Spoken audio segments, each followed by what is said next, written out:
Good evening, citizens.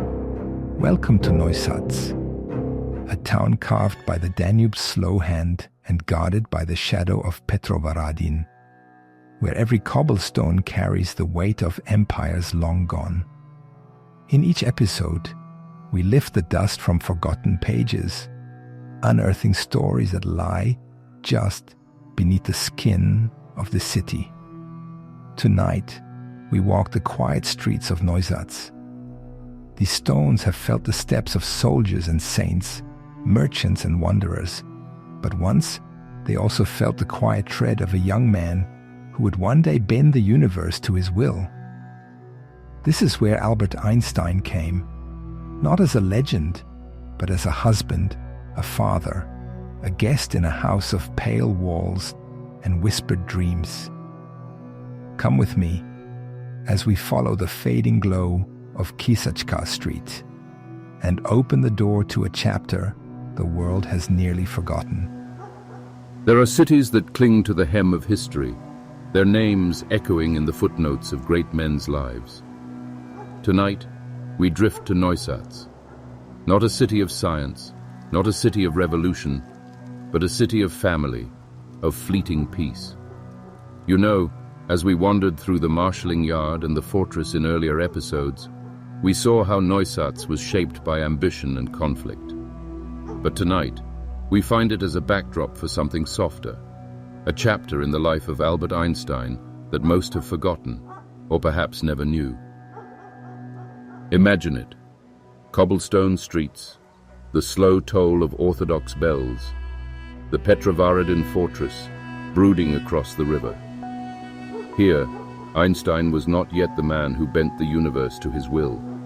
He was a young husband, a father, drawn to this provincial rhythm by his wife, Mileva Marić. Between 1905 and 1913, Neusatz became a stage for his most personal moments.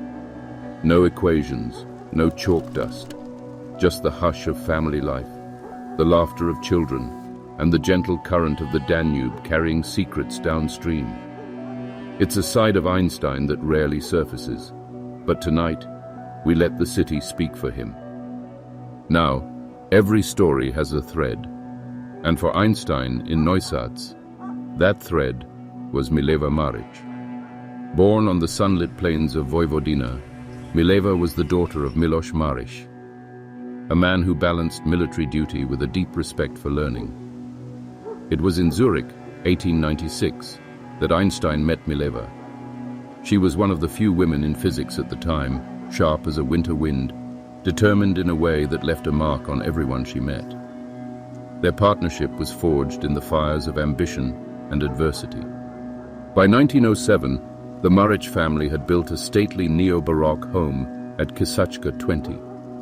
That house became the heart of Einstein's connection to Neusatz, a place of family meals, whispered conversations, and the laughter of children echoing through high-ceilinged rooms. Through Mileva, Neusatz was woven into Einstein's life, not as a place of scientific pursuit, but as a rare refuge. It's funny, isn't it? Sometimes the most important places in our lives are the ones where nothing grand happens, just the slow, steady pulse of ordinary days. Let's step back to 1905. Einstein's Annus Mirabilis, the year he would change physics forever. But when he and Mileva visited Neusatz that summer, with their young son Hans Albert in tow, the world of science was far away. The Marić house wasn't finished yet, so they split their time between the family farmstead and temporary lodgings in town. I imagine the slow pace of village life must have been a strange counterpoint to the storm of ideas brewing in Albert's mind. There's a family story, Mileva telling her father they were working on something great. Maybe she meant the science, maybe the family, maybe both. By 1907, the house at Kisačka 20 was complete, and Einstein returned. These visits weren't public, weren't grand. They were private, tender. Albert walking hand in hand with Mileva along the Danube, playing with Hans Albert in the garden, savoring moments far removed from his life as a Swiss patent clerk. It's easy to forget, with all the talk of relativity and revolution, that he was also just a man, sometimes lost, sometimes found, in the quiet rituals of family. The city, with its fortress and its bells, watched in silence. The last visit came in September 1913. By then, Einstein's star was rising. But in Neusatz, he was simply Albert, the son-in-law, the father. He arrived with Mileva and their two sons, Hans Albert and little Eduard. This time, the visit would mark a turning point. Mileva's father and brother persuaded her to baptize the boys into the Serbian Orthodox faith. The ceremony took place at Nikolajevska Church, just off Kisačka Street. Priest Teodor Marić presided. Dr. Lazar Marković stood as godfather.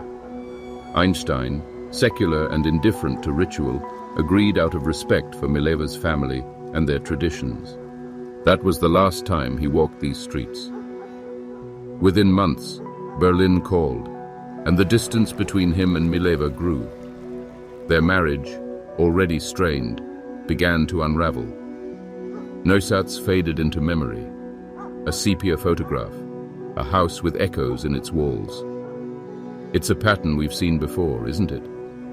As we discussed in the episode about the marshalling yard, sometimes the places that shape us most are the ones we leave behind. So what did Einstein find in Neusatz? Not scientific glory, not the applause of lecture halls, but something rarer, moments of human quiet.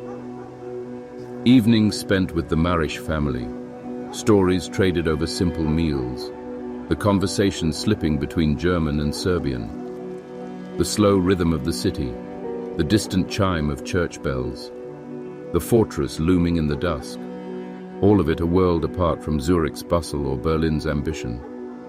Between 1905 and 1913, Neusatz bore witness to a softer chapter of Einstein's life. The walls of Kisačka 20, the stones of St. Nicholas Church, they remember.